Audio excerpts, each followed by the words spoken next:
අයිබෝන් 2019 අප්‍රේල් 25 වෙනිදා බ්‍රහස්පතින්දා නිදහස් සංවාද වැඩබිම දිගටම ඔබ සමග අත්වැල් බැඳගෙන ඉදිරියට යනවා. මේ රට පහු කරමින් ඉන්න අවිනිශ්චිත මොහොතේ බොහෝ දේ අපට කතා කරන්න, සාකච්ඡා කරන්න, යලි යලිත් ඓතිහාසික සංවාදය ගොඩනගන්න ඉතිහාසය විසින් බල කරනවා. මේ අවස්ථාව අපට මගහරින්නම බෑ. විවිධ පැතිමාන, විවිධ අවස්ථා, විවිධ තත්වයන් සැලකිල්ලට අරගෙන ඒවා ඔස්සේ අපට අනාගතයේ විග්‍රහ කරගන්න වෙනවා වර්තමානයේට මුහුණ දෙන්න නම්. ඔබ දන්නවා මේ ඇති වී තිබෙන තත්වයට ඍජුවම වගකිව යුත්තේ ආණ්ඩුව. ආණ්ඩුව කියනකොට හුඟක් අය කල්පනා කරනවා එක කට්ටියක් ගැන විතරක්. උදාහරණයක් විදිහට විපක්ෂය, ප්‍රධාන විපක්ෂය ඇතුළු අනෙක් කණ්ඩායම් ආණ්ඩුවේ නොවන බව හුඟක් අය කල්පනා කරනවා. ප්‍රජාතන්ත්‍රවාදය කියන යාන්ත්‍රණය තුල ආණ්ඩුව කිව්වහම ලංකාවට අදාළව මේ 225ම අයිති. ජනාධිපතිවරයා වෙනම. විධායකය, ව්‍යවස්ථාදායකය, අධිකරණය. එතකොට ව්‍යවස්ථාදායකය කියන්නේ ආණ්ඩුවේ ප්‍රධාන යාන්ත්‍රණය, ප්‍රධාන පදනම, ප්‍රධාන කොටස. එතකොට එහි අහවලා ඉන්නවා, අහවලා නැහැ කියලා කතාවක් නැහැ. 225ම මේ කතාවට අයිති. කලින් ඊතා පැහැදිලිව දැන මේ ප්‍රහාරය වෙන්න දුන්නා. 300 ගණනක් මරුමුවටපත් වුණා. තවත් ඊට වැඩි පිරිසක් තුවාල ලැබුවා. පවුල් ගණනක් කඩා විසිරලා ගියා. පුංචි දරුවොත් යන්න ගියා. මේ මහා විනාශය සිද්ධ වුණේ ආණ්ඩුව දැනගෙන. ලෝකේ ඉතාමත්ම කලාතුරකින් තමයි මෙහෙම සිද්ධියක් වාර්තා වෙන්නේ. මගේ අධ්‍යයන කටයුතු වලට ලෝක ඉතිහාසයේ කිසිම ආණ්ඩුවක්, පාලන තන්ත්‍රයක් මෙවැන්නක් කරලා නැහැ. එතකොට මේ තත්වයට ජනාධිපති මෛත්‍රීපාල සිරිසේන, අග්‍රාමාත්‍ය රනිල් වික්‍රමසිංහ, කැබිනට් මණ්ඩලයම, ඒ වගේම විපක්ෂ නායක මහින්ද රාජපක්ෂ ඇතුළු සියලුම එකී මෙකී නොකී අය පාර්ලිමේන්තුව නියෝජනය කරන අය සම්බන්ධයි. ආරක්ෂක යාන්ත්‍රණය ලංකාවේ ඉතාමත්ම විධිමත්ව පැවති බව ඉතිහාසය ඔප්පු කරනවා. 30 වසරක බිහිසුණු යුද්ධයක් අපි අවසානයේදී නිමා කෙරුවා. ඒ යුද්ධමය වශයෙන් පරාජය කෙරුවා. මේ සියල්ල පිටිපස්සේ තිබුණේ ඉතාම ශක්තිමත් ඒකීය රාජ්‍යයකට අදාළ ආරක්ෂක යාන්ත්‍රණයක්. එය ජාතික ආරක්ෂාව තහවුරු කෙරුවා. සියලු විවේචන එසේ තිබියදී පහුගිය ආණ්ඩුව ජාතික ආරක්ෂාව සම්බන්ධයෙන් අදාළ යාන්ත්‍රණය ක්‍රියාත්මක කිරීම, අදාළ මෙහෙයුම් දියත් කිරීම සාපේක්ෂව වඩා සාර්ථක විදිහට නිවැරදිව කෙරුවා. ඒ නිසා තමයි යුද්ධය ඒ විදිහට අවසන් වුණේ. ඊට පස්සේ රට තුල මෙවැනි තත්ත්වයන් ඇති නොවුනේ. හැබැයි මුස්ලිම් අන්තවාදයේ පිළිබඳ කතාවට යනකොට ගියාණ්ඩුවත් අනිවාර්යයෙන්ම මේ තත්ත්වයට වග කියන්න ඕනි. හේතුව තමයි මේ අන්තවාදී ඉස්ලාම් ත්‍රස්තවාදී කණ්ඩායම් ලෝකේ පුරාම IS දක්වා විවිධ නම් වලින්, විවිධ මාදිලි වලින් පෙනී හිටිනවා.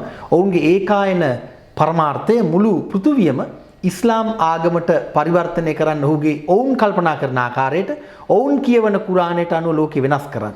ඒ සඳහා ඔවුන් ඊ타මත්ම මිනිමරු, ඊ타මත්ම ම්ලේච්ඡ ත්‍රස්ත ක්‍රියා ලෝකේ පුරාම සිද්ධ කරනවා. මේ මොහොතේ ලෝකේ තිබෙන අර්බුද අතර අංක 1 අර්බුදය ඒක කියලා කිව්වොත් ඒකේ වැරද්දක් නැහැ. ඇමරිකාවත් බිහිතියටපත් වෙලා ඉන්නේ IS මැදිහත් වීම නිසා. එතකොට මේ ලංකාවේ සිද්ධ වෙන දේවල් ලංකාව තුල පමණක් සිද්ධ වෙන දේවල් නෙවෙයි.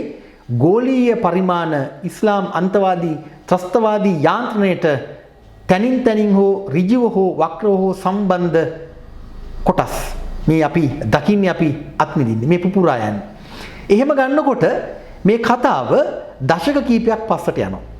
විශේෂයෙන්ම ගියාණ්ඩුව සමේත් මේ මුස්ලිම් අන්තවාදී කණ්ඩායම්, ඉස්ලාම් අන්තවාදී ත්‍රස්තවාදී කණ්ඩායම් නැගෙනහිර පදනම් කරගෙන ක්‍රියාත්මක වන්නට පටන් ගත් බව, එවැනි සටන් පුහුණු ලබා දෙන බව, එවැනි අනාගත සැලසුම් සකස් කරන බව කියවුණා.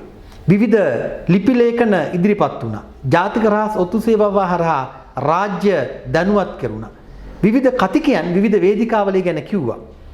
ජනප්‍රිය රූපවාහිනී වැඩසටහන් වල ඇතිතරම් මේ මාතෘකාව ගැන කතා කෙරුවා. ඒත් කිසිවක් සිද්ධ වුණේ නැහැ.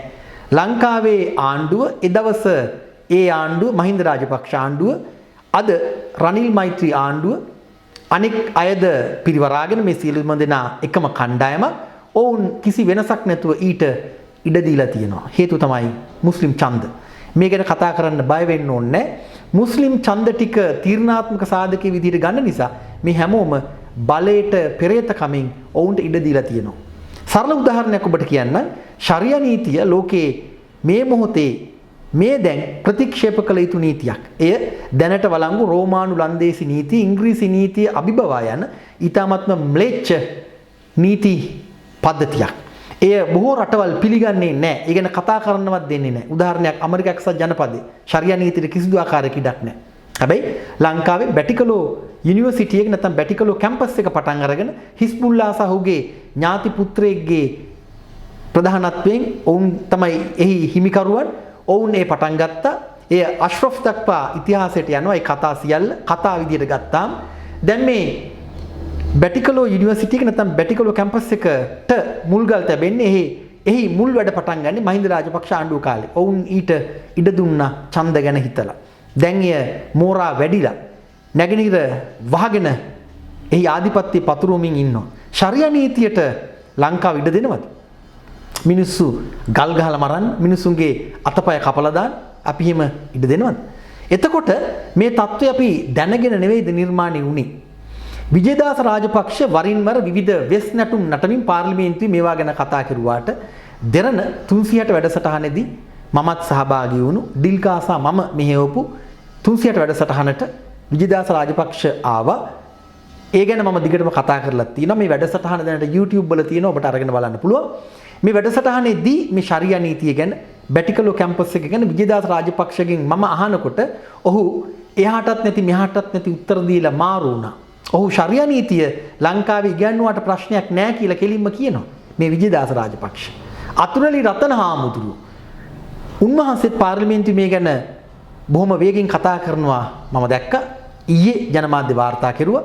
අතුරුලි රතන හාමුදුරුවොත් මේ ගැන කතා කෙරුවා. දෙරණ 360 වැඩසටහනට මමත් සහභාගී වුණු. මම සහ ඩිල්කා මෙහෙවපු. මේ වැඩසටහනේ ඔබ බලන්න අරගෙන අන්තර්ජාලයේ තිබෙනවා. අතුරුලි රතන හාමුදුරුවෝ ඉතාම පැහැදිලිව මේ මුස්ලිම් අන්තවාදයට ඍජුව සහ වක්‍රව උඩගෙඩි දෙන විදිය ඔහුගේ කතාවේ තියෙනවා. මේ සියල්ල තුල පේන්නේ ලංකාවේ දේශපාලනඥයන් ඔවුන්ට සම්බන්ධ වෙනත් කණ්ඩායම් ඡන්ද බලාපොරොත්තුවෙන් එහෙම නැත්නම් වෙනත් යටි අරමුණු සමග ව්‍යාපාරික අරමුණුත් විය හැකි. මේ සියල්ලත් එක්ක මුස්ලිම් ඡන්ද සහ මේ වෙනත් අරමුණු යට වරින් වර වැඩ කරන මුස්ලිම් අන්තවාදී නැත්නම් ඉස්ලාම් අන්තවාදී ත්‍රස්ත කල්ලිවලට දැන හෝ නොදැන උදව් කරලා තියෙනවා. උදව් කරමින් ඉන්නවා. මේ తত্ত্বය අපි වහා වටහා ගත යුතුයි. මේ මොහොතේ මම මේ සියල්ල ඔබට කියමින් ඉන්නේ ඇයි? මේ සම්බන්ධයෙන් ඊ타මාත්ම විධිමත්ව කරුණු ඉදිරිපත් කරපු එක කතිකෙක් තමයි ඥානසාර හාමුදුරුවෝ.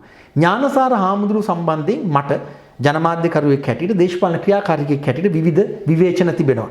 ඒ සියලු විවේචන මැද්දේ උන්වහන්සේ මේ ඉදිරිපත් කරපු ඉස්ලාම් අන්තවාදී නැත්නම් මුස්ලිම් අන්තවාදය හෙවත් එහි ත්‍රස්තවාදී දේහය ගැන ඊ타මාත්ම විධිමත් කරුණු ඉදිරිපත් කරපු බව අපට කොන්දේසි විරහිතව පිළිගන්න සිද්ධ වෙනවා. ඒවා එකින් එක දැන් ඔප්පු වෙමින් තියෙනවා. මේ ඥානසාර හාමුදුරුවෝ ගැන යලි කතා කරන්න අවශ්‍යම මොහොතක්.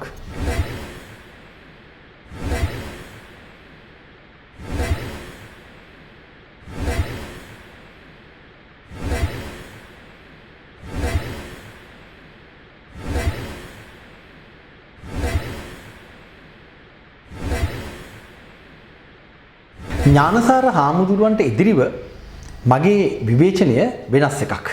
උන්වහන්සේ එක්තරා මොහොතක මේ අරගලය යෝජිත සටන සීමා සහිත තැනකට ගෙනාව කියන එකයි මගේ යෝජනාව. උදාහරණයක් විදිහට උන්වහන්සේ සිංහල බෞද්ධ රාජ්‍යයක් පිළිබඳව එහෙම නැත්නම් මේ රට සිංහල බෞද්ධද නැද්ද වගේ සංවාදයක් ගොඩනගන්න උත්සාහ කරනවා.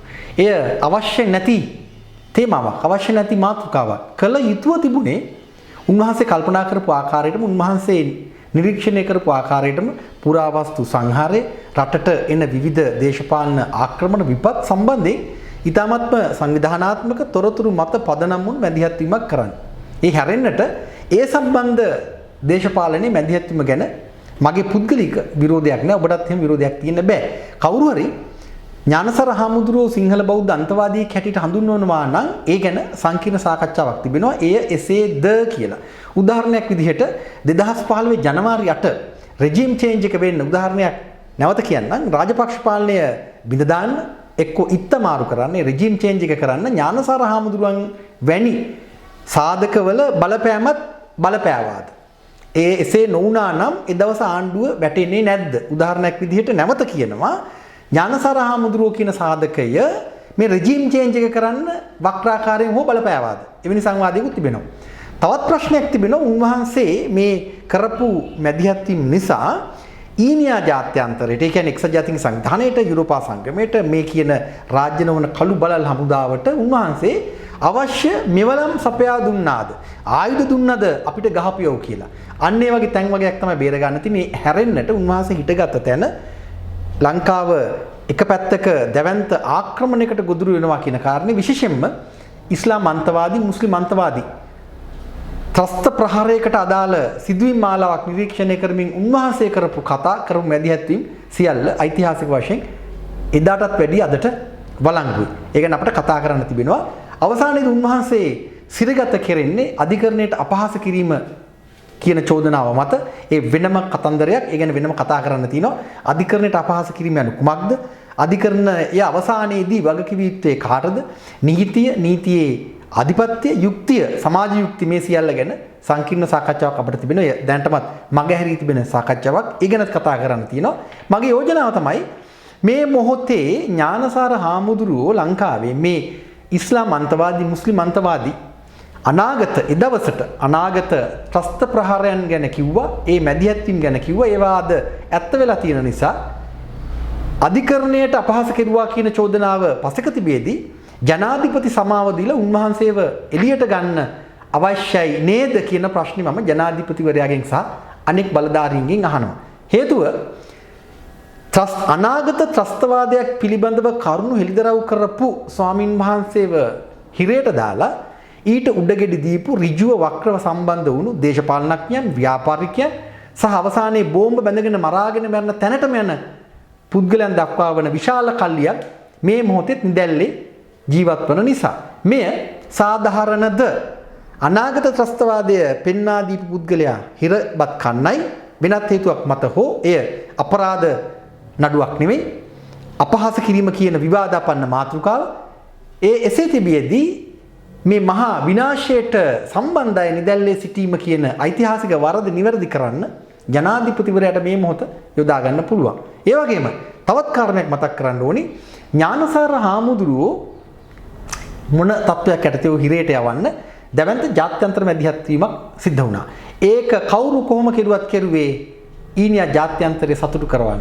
එක්සත් ජාතීන්ගේ මානව හිමිකම් පිළිබඳ 37 වෙනි සැසියට එදවස කොමසාරිස්වරයා වූ හුසේන් ඉදිරිපත් කරපු ප්‍රසිද්ධ ලියවිල්ලක් තිබෙනවා. ඒ ගැන මම දිගටම කතා කරලා තියෙනවා. අන්තර්ජාලයේ තිබෙනවා ඒවා ගැන YouTube වලත් තිබෙනවා මම කතා කරපු දේවල්. තවත් අය ගැන කතා කරුවා.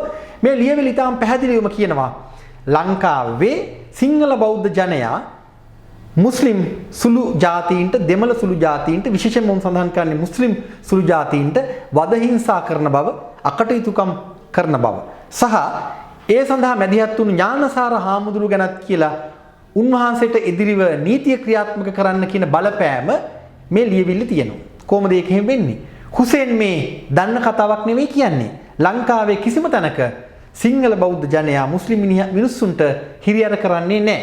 ඊටාම කලාතුරකින් කොතනක හරි යම් සිද්ධියක් සිද්ධ වෙන්න පුළුවන් වුණත් ඒ සිද්ධීන් පවා සිංහල බෞද්ධ ජනයා පොදුවේ කරන සිංහල බෞද්ධ ජනයා පොදුවේ මුස්ලිම් ජාතිකයන්ට එරෙහිව කරන සිදුවීමක් කියලා අර්ථකථනය කරන්න කාටවත් බෑ.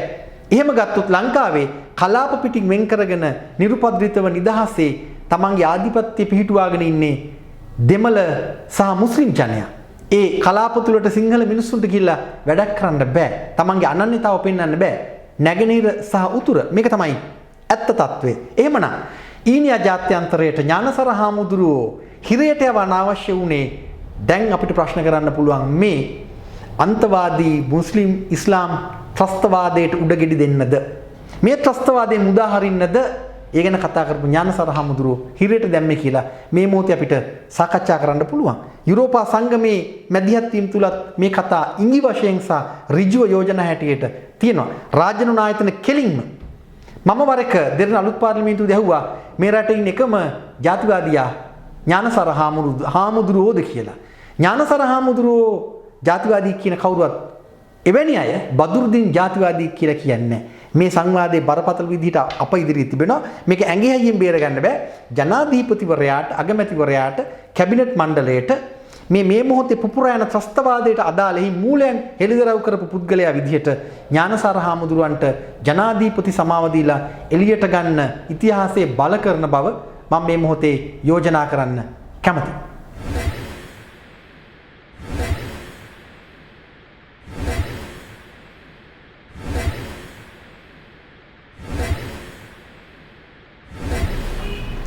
මේ වෙනකොට ජාතික ආරක්ෂාවේ පදනම එහෙම නැත්නම් ආරක්ෂක අංශවල පදනම බුද්ධි අංශ බය වෙලා ගැසිලා කම්පාවටපත් වෙලා ඉන්නේ. ආරක්ෂක යාන්ත්‍රණයත් එහෙමයි. හේතු තමයි යුද අපරාධ යෝජනා චෝදනා එක පැත්තකින් එනවා. ඊනියා ජාත්‍යන්තරයේ බලපෑම් තිබෙනවා.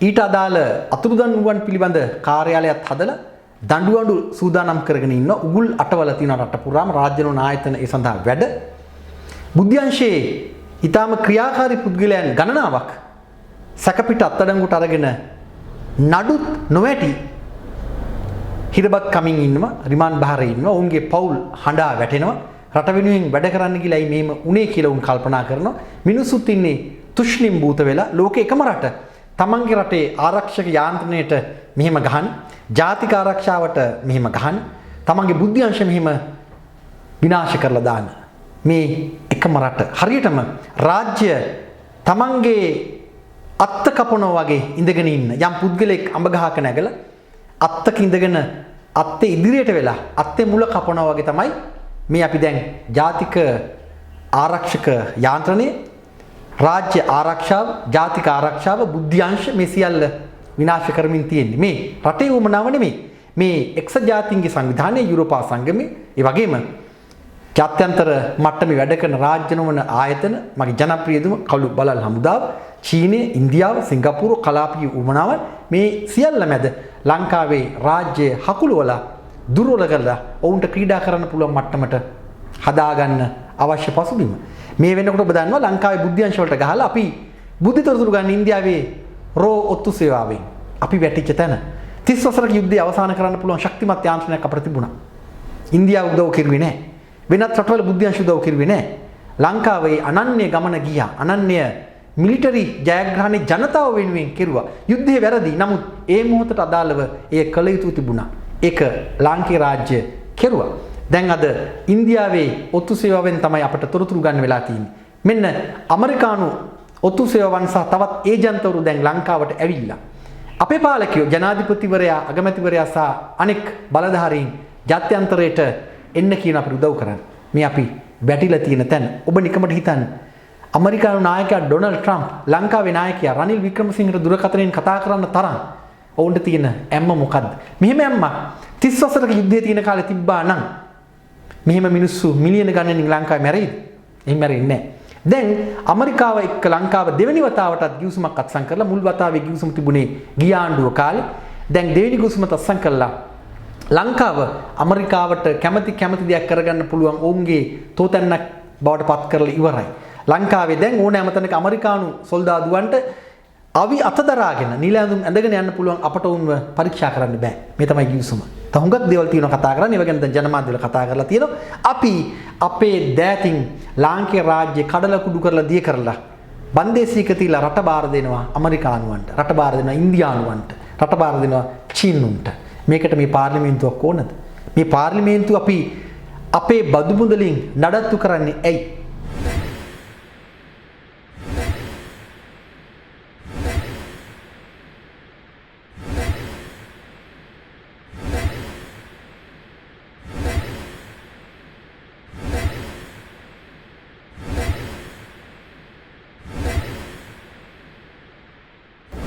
ලංකාව තමයි එකම රට රාජ්‍ය ආරක්ෂාවක් ඕන නැහැ කියන.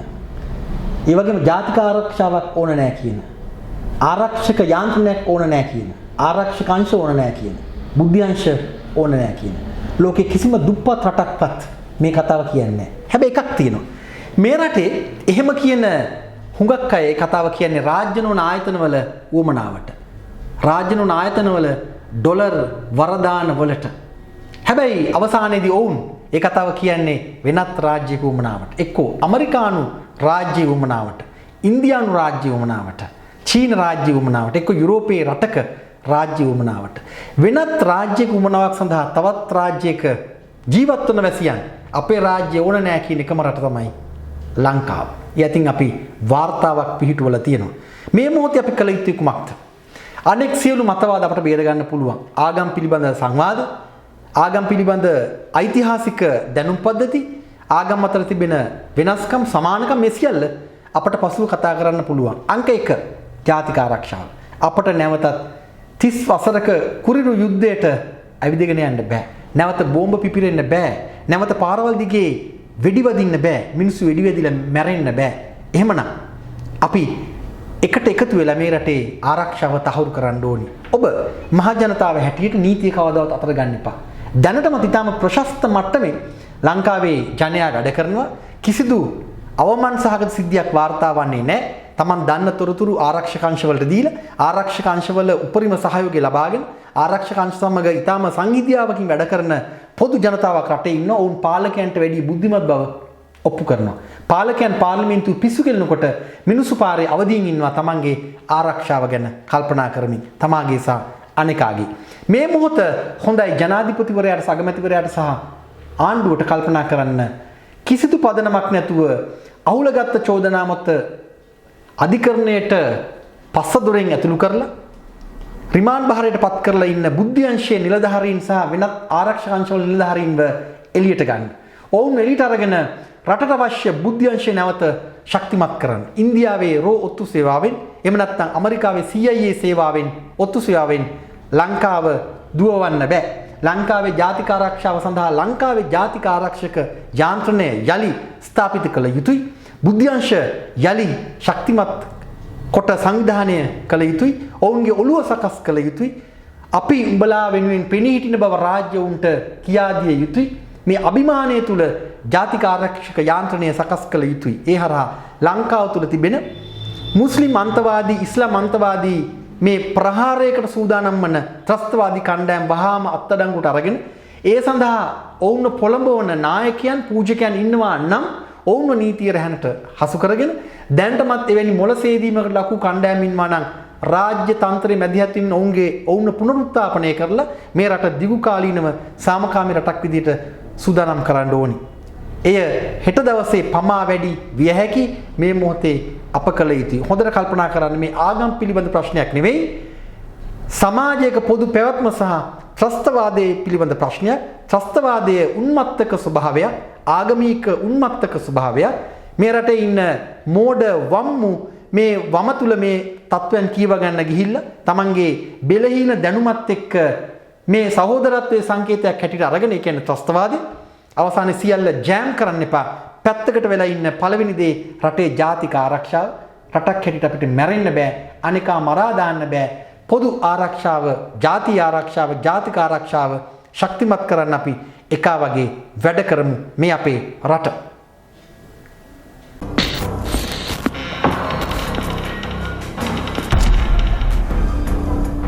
නිදහස් සංවාද වැඩබිම් පක්ෂ දේශපාලනයට එපිටි Transcends Party Politics.